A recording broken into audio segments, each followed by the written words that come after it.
Chilombo à la Cité de l'Union africaine. Le chef de l'exécutif fait le point de ces consultations. Il rassure et appelle les uns et les autres à l'apaisement. Je venais d'avoir un entretien avec le chef de l'État, son Excellence Félix-Antoine Tshisekedi.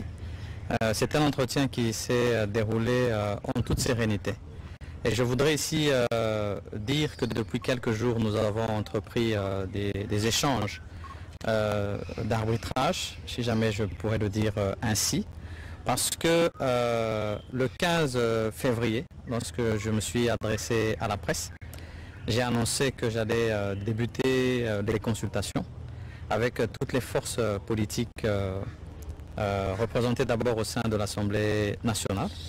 Et le 22, après avoir rencontré l'informateur, nous avons débuté ces échanges. Et ici, effectivement, c'est vrai qu'il y a beaucoup de spéculations, mais je voudrais ramener tout le monde à la sérénité. Nous avons rencontré tous ces regroupements, ça a pris à peu près 9 jours avec les regroupements politiques, et tous ont réaffirmé leur soutien à l'Union sacrée de la nation.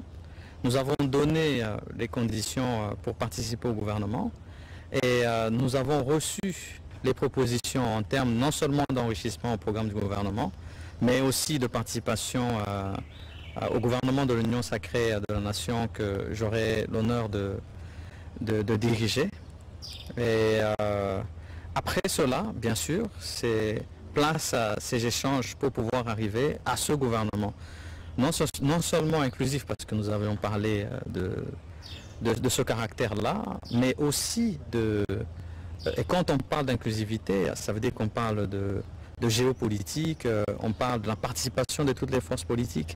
Et aujourd'hui, nous en avons plusieurs qui ont adhéré à l'Union sacrée de la nation, mais on a aussi évoqué d'autres critères.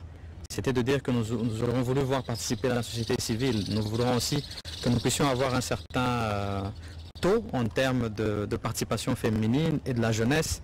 Et donc quand vous prenez tous ces éléments mis ensemble, vous comprenez que cela demande qu'on puisse faire un travail méticuleux. C'est vrai que nous comprenons l'urgence de la sortie du gouvernement, mais il ne faudrait pas confondre urgence et précipitation. Nous sommes convaincus que avec la collaboration de toutes les forces politiques, et là aussi je voudrais rassurer tout le monde que tous ces échanges ont été faits avec chacune d'entre elles et que par la suite, lorsque nous avons poursuivi les échanges avec eux dans un cadre un peu plus restreint, toutes ont réaffirmé leur soutien et leur engagement à participer au gouvernement, contrairement peut-être à certaines rumeurs qui peuvent avoir lieu sur la place publique. Donc ici, place à la sérénité, place au travail, sans précipitation, pour arriver à un gouvernement consensuel, en tenant compte de tous les éléments que j'ai donnés.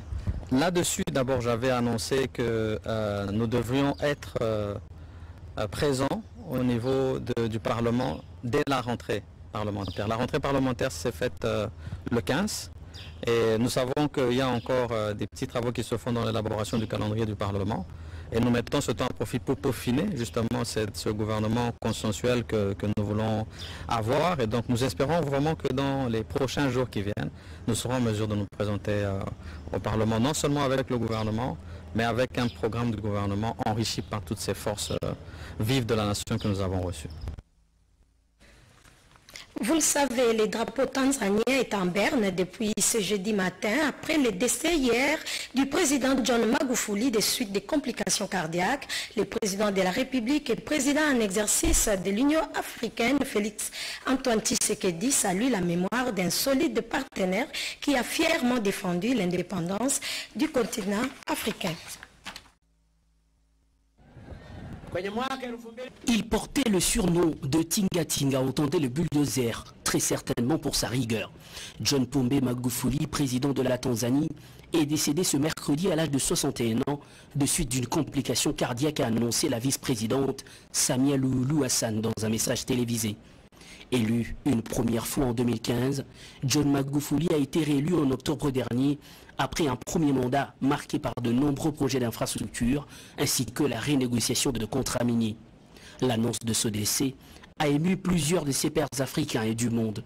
Le président Félix-Antoine Tshisekedi lui a appris avec beaucoup de tristesse la disparition de son homologue et frère, a annoncé le compte Twitter officiel de la présidence de la République. Pris de compassion, le chef de l'État congolais présente ses profondes condoléances au peuple frère de la Tanzanie et à la famille biologique de l'illustre disparu, poursuit le tweet. Président en exercice de l'Union africaine, le président Tshisekedi rend également hommage à un solide partenaire qui a fièrement défendu l'indépendance du continent africain. John Pombe Magufuli avait aux côtés de Félix-Antoine Tshisekedi préservé les meilleures relations bilatérales existantes entre la Tanzanie et la République démocratique du Congo. La charge de la gestion de ce pays aux vastes régions sauvages revient désormais à la vice-présidente Samia Suluhu Hassan, qui devient donc la première femme présidente de la Tanzanie. Un deuil national de 14 jours a été décrété par le gouvernement tanzanien à partir de ce jeudi.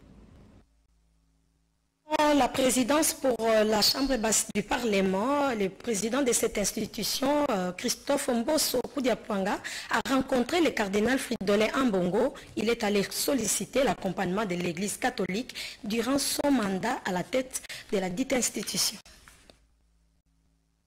Le souci permanent de bénéficier de l'accompagnement des institutions religieuses dans sa mission a conduit le président de l'Assemblée nationale, Christophe Mbosso Koudiapwanga, qui était accompagné du président du caucus des élus nationaux de la ville de Kinshasa, Godard Motemona, auprès de l'archevêque métropolitain de Kinshasa et cardinal de l'Église catholique, Fridolin Ambongo. Comme déjà à l'étape de l'église de Réveil et celle de l'église kimbanguiste, Christophe Mbosso et Fridolin Ambongo ont partagé le principe selon lequel l'État et l'église sont tous au service de l'homme. Tout pouvoir vient de Dieu. C'est Dieu qui a créé l'homme et Dieu a estimé que l'homme, dans la société, il a besoin de deux pouvoirs. Il a besoin d'un pouvoir spirituel, ceux qui doivent nourrir son âme, et ceux qui doivent nourrir son corps, donc ce pouvoir temporel-là. Il y a l'État et il y a l'Église. Satisfait de cette visite, le cardinal Fridolin Ambongo a salué l'initiative du speaker de la Chambre basse du Parlement, car sa charge politique ne l'empêchera pas d'agir comme fidèle catholique. Les rapports de l'Église catholique avec le pouvoir actuel sont au beau fixe, sont de très très bons rapports. Le pouvoir fait son travail de pouvoir politique et l'Église fait son travail d'Église.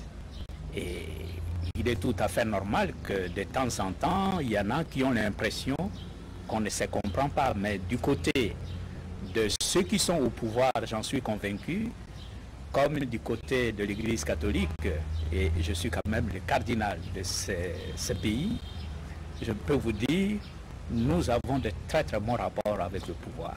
Le président de l'Assemblée nationale a annoncé l'organisation prochaine d'une rencontre devant réunir les chrétiens catholiques dans la politique active et ceux qui sont en dehors de la sphère politique. Suivons à présent cet échange entre les hauts représentants du chef de l'État, Kitenge Yesu, avec les experts électoraux. La République démocratique du Congo emprunte le virage de réforme électorale pour plus de crédibilité et de transparence de prochaines échéances prévues en 2023. C'est dans ces contextes que le professeur en sciences politiques à l'Université de Liège en Belgique, Bob Kabamba, expert en matière électorale, a été reçu à sa demande par le haut représentant et envoyé spécial du chef de l'État, Kitenge Yesu. Je suis venu voir son Excellence le haut représentant du chef de l'État et envoyé spécial pour lui remettre un mémo pour le président de la République et aussi pour le Premier ministre.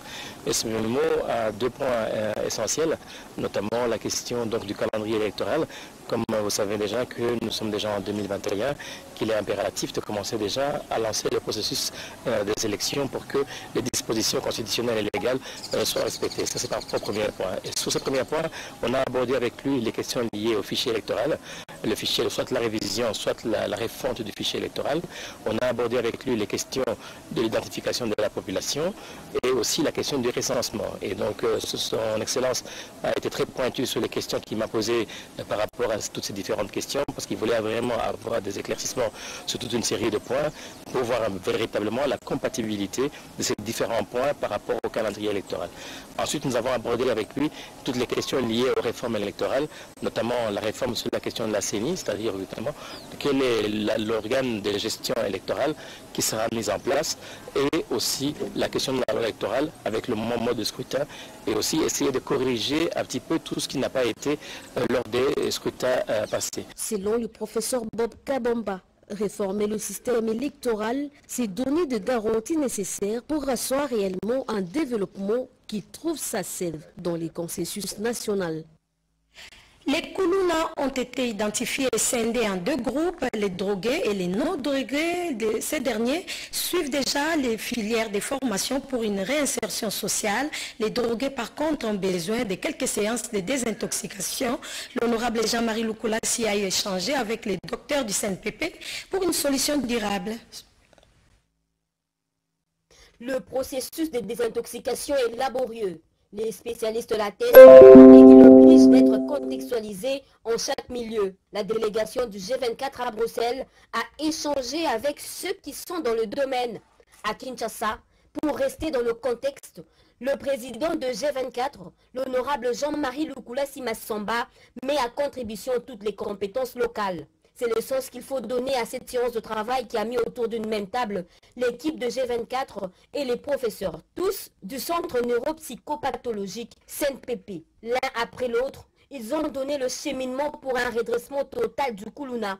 Le professeur chef de département de psychiatrie au CNPP a décrit une procédure qui conduirait le Koulouna drogué par une prise en charge globale, mais stratifiée, dans laquelle interviendront psychothérapeutes, psychanalystes, sociologues, neurologues, neuropsychiatres et assistants sociaux. Le but ultime étant de maîtriser les éléments déclencheurs du comportement agressif et criminel du sujet. À tour de rôle, chaque professeur a mis en exergue le rôle de chaque intervenant, mêlant communication fonctionnelle, pédagogique et thérapeutique. Il y a lieu de réhabiliter le Koulouna intégralement, lui éviter une rechute dans les habitudes décriées. L'honorable Jean-Marie Lukulassi Massamba, qui a suivi attentivement ses interlocuteurs, a posé des questions claires et précises. Le président du G24 est plus que déterminé à redonner une nouvelle vie à ces jeunes Koulouna. Il a le courage de son engagement et ne compte pas abandonner en si bon chemin. Son recours au CNPP est la preuve que l'opération d'identification n'était pas improvisée. C'est plutôt une opération bien planifiée et dont les résultats sont clairement attendus. À la fin de cette longue marche de désintoxication, les Koulouna seront par un emploi pérenne, réinsérés durablement dans la société. La gestion des déchets plastiques pose problème à Kinshasa. On les retrouve partout dans les rivières et même dans nos maisons.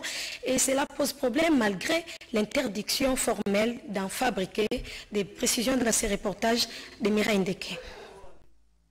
La gestion de déchets en général et de déchets non biodégradables à Kinshasa a toujours constitué un casse-tête pour différentes administrations de la capitale congolaise.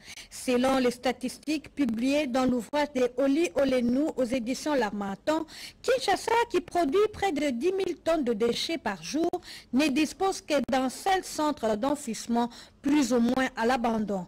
Conséquence, l'omniprésence de l'insalubrité à Kinshasa. Les sachets, bouteilles en plastique et d'autres déchets, et surtout quand il y a pluie, qui sont à la base des inondations qui se font ici. Le problème n'est pas seulement celui de suspendre, mais celui de conserver bien ces sachets et les bouteilles en plastique. À la place de les laisser comme ça, ou soit de les jeter dans l'eau.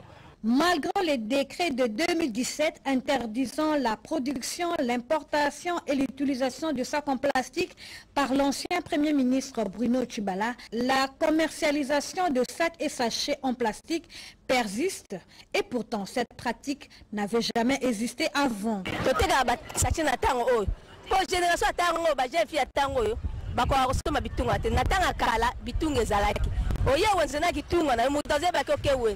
Même muda sikoyo azoya kaka maboko pamba aye kosoma sache na wenzi tanga oya aye soma kwanga maboko na makolo aye ka nina pamba foto zwaka to tena sache boso tena sache ta komemba te.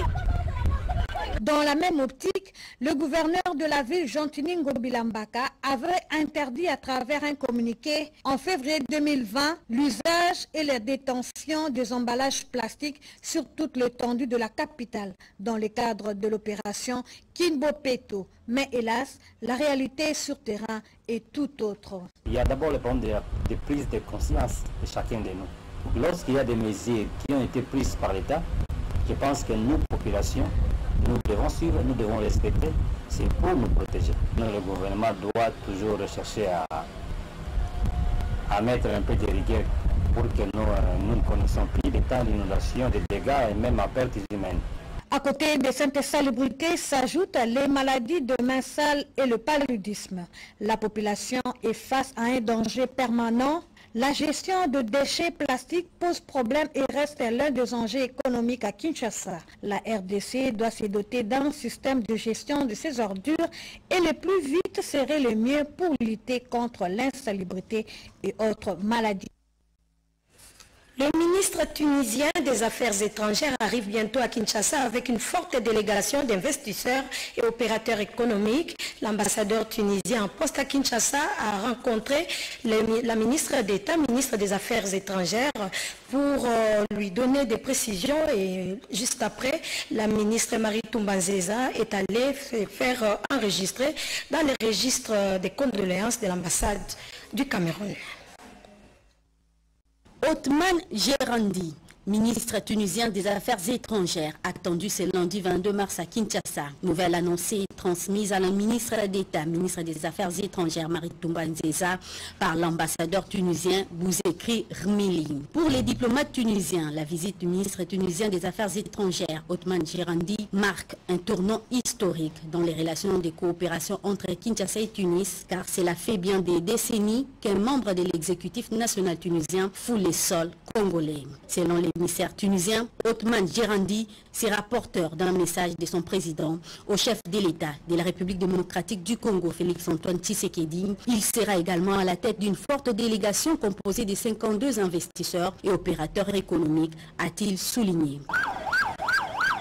Adoum Gargoum, ministre camerounais, délégué auprès du ministre des Relations extérieures, est décédé le 8 mars dernier des suites d'une courte maladie. La République démocratique du Congo, à travers sa chef de la diplomatie, a compati à ces malheurs qui vient de frapper ses pays frères. Marie Toumbanzeza est allée signer ce matin les registres de condoléances à l'ambassade du Cameroun à Kinshasa. Je suis venu parce que je représente le président de la République. Je parle aussi au nom du gouvernement et du peuple congolais. Je suis donc venu présenter cette sympathie au peuple camerounais frère, parce qu'ils viennent de perdre une personnalité importante et qu'il est bon que dans ces moments-là, on puisse manifester notre solidarité les uns vis-à-vis des autres. Né le 7 août 1954 à Koussen, dans la région de l'extrême nord du Cameroun, Adoum Gargoum est diplômé de l'École nationale d'administration et de magistrature. Il a fait ses études universitaires à la faculté des droits de l'université de Yaoundé. Il a été ministre des Relations extérieures pendant plusieurs années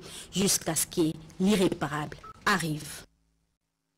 Le secrétariat général à l'intégration régionale informe le public que le secrétariat du COMESA a lancé à l'intention des chercheurs, individus et groupes les appels aux innovations et aux articles à présenter lors du 8e forum annuel du COMESA prévu en août 2021 sous le thème « Repenser les commerces et les affaires dans un monde sous Covid-19 ».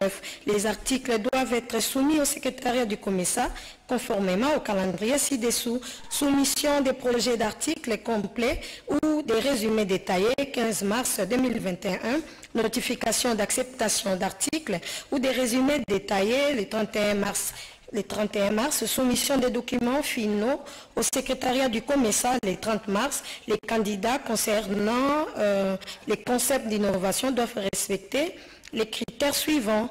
Catégorie jeunes, 35 ans et moins hommes et femmes, femmes ouvertes à toutes les femmes, PME, entreprises répondant à la définition des petites et moyennes entreprises d'un État membre, groupe ouvert à tous les efforts de collaboration, institutions ouvertes à toutes les institutions de toute nature, admissibilité citoyens ou résidents, légaux de longue durée des États membres, équipe de moins de 4 membres avec au moins un citoyen d'un État membre, équipe de 5 ou plusieurs avec au moins 3 citoyens d'un État membre.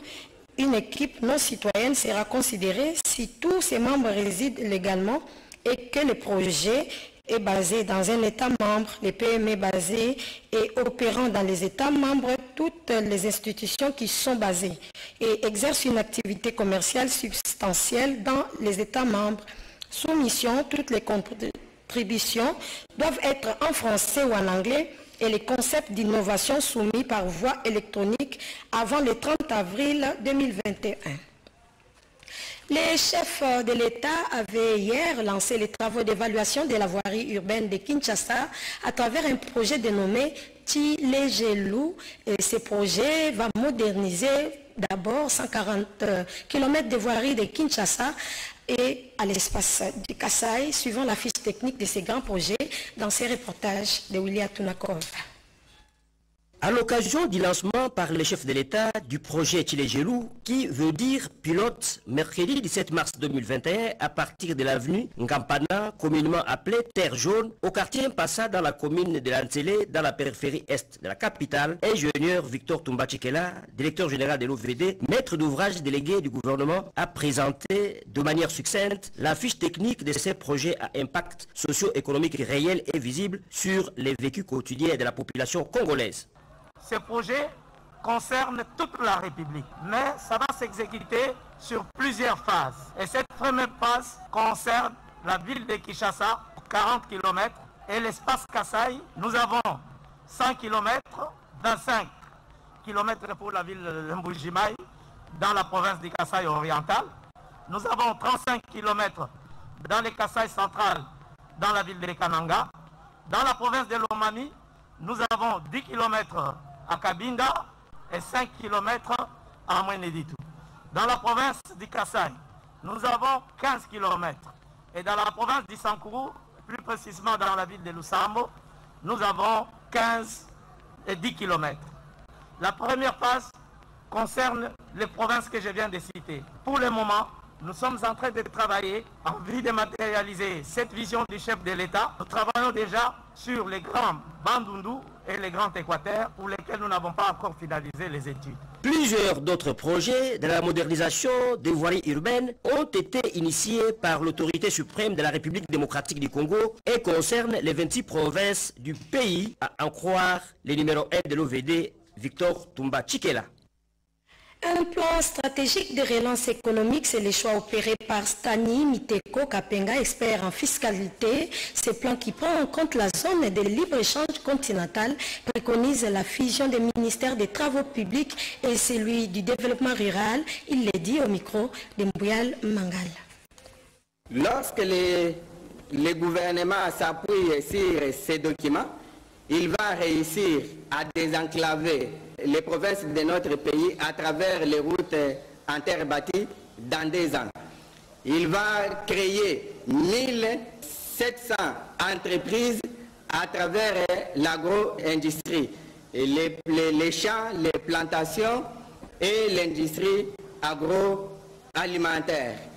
Et concernant aussi les plans de mobilisation des recettes, nous avons prévu dans notre plan la mobilisation de 6 milliards de dollars américains des recettes additionnelles hors budget, c'est-à-dire si ces 6 milliards-là, les 6 milliards prévus dans les budgets, le gouvernement va ajouter encore les 6 milliards en provenance des recettes additionnelles hors budget, ce qui fera 12 et il sera en mesure de financer toutes ces activités. Et nous avons aussi suggéré qu'il puisse fusionner les ministères de l'agriculture, pêche et élevage avec celui de l'industrie pour en faire un seul ministère. La représentante spéciale du secrétaire général des Nations Unies, Bitou Keïta, était reçue par le chef de l'État, Félix-Antoine Tshisekedi. Il est allé faire les rapports de sa récente mission à l'Est de la République. Cette rencontre avec le chef de l'État est une suite de la première audience où le chef de l'État savait que j'allais faire une tournée donc, à l'est du pays, Goma, Bukavu, Bunia, Beni et Goma de nouveau. Et donc de retour, nous avions agréé que nous allions nous voir pour que je puisse partager mes premières impressions. Et là où la MONUSCO mettra l'accent dans les prochains mois par rapport à cette question qui le préoccupe tant, l'insécurité à l'est du pays. J'ai partagé mes premières impressions lors de la première conférence de presse hier et très clairement il y a une très grande souffrance mais en même temps il y a de l'espoir avec certains projets qui sont en train d'être mis en œuvre, en tout cas au moins au niveau conceptuel, et qui doivent se matérialiser très rapidement pour que la population se dise on est en train de vraiment prendre à bras le corps les soucis qui les préoccupent et cette demande majeure de paix pour pouvoir aller dans leurs différentes fonctions. Le chef de l'État est déterminé et a continué à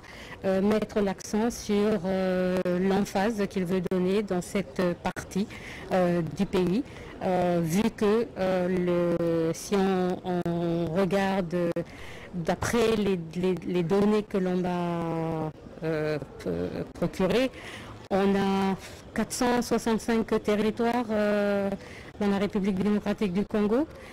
Si je ne me trompe, et là on parle de problèmes sur 12 territoires. Donc il y a quelque chose de l'ordre d'une avancée majeure dans le pays et il y a ces 12 territoires sur lesquels il faut faire quelque chose. La ministre d'État et ministre du Travail a reçu un prix d'excellence pour s'être distinguée par ses multiples actions dans le gouvernement Ilukamba. Des précisions avec Robert Ndayechi Sensei.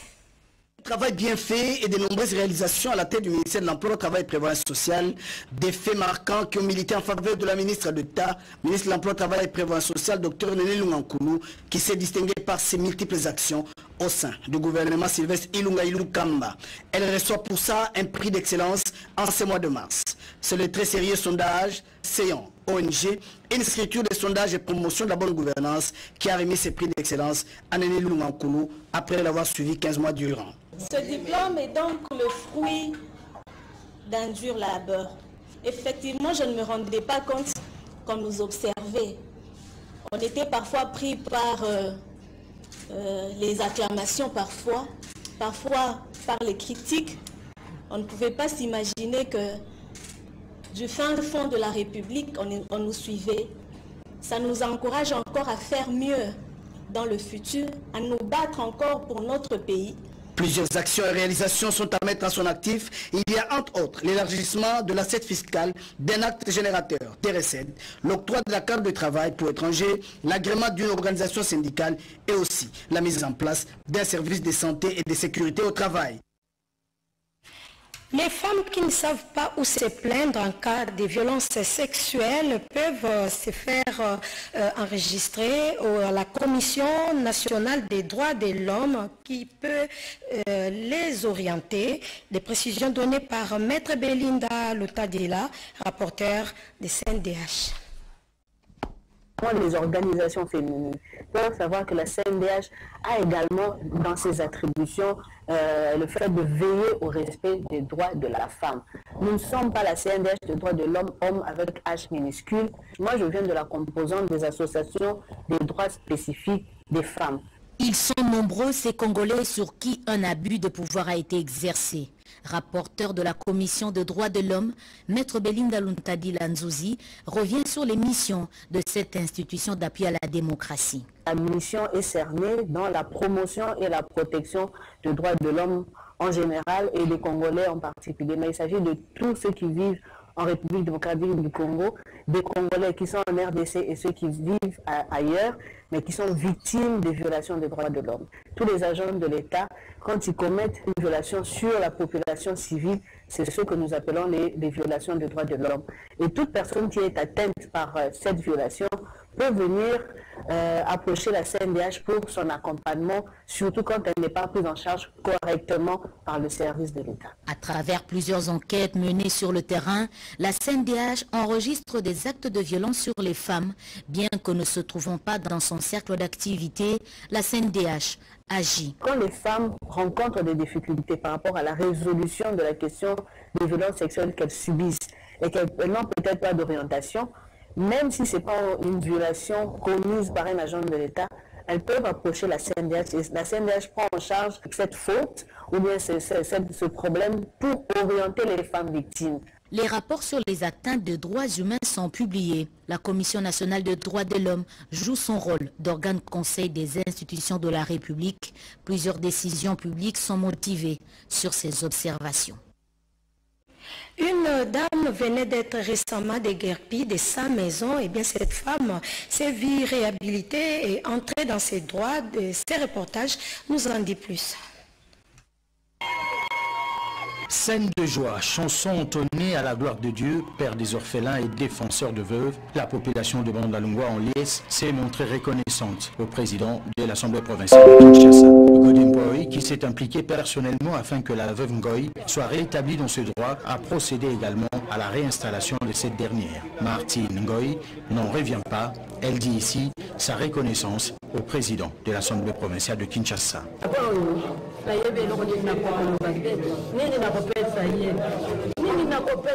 Je ne sais quoi dire, quoi donner à Godin Poy. Que le Très-Haut lui donne sagesse et intelligence dans toutes ses entreprises.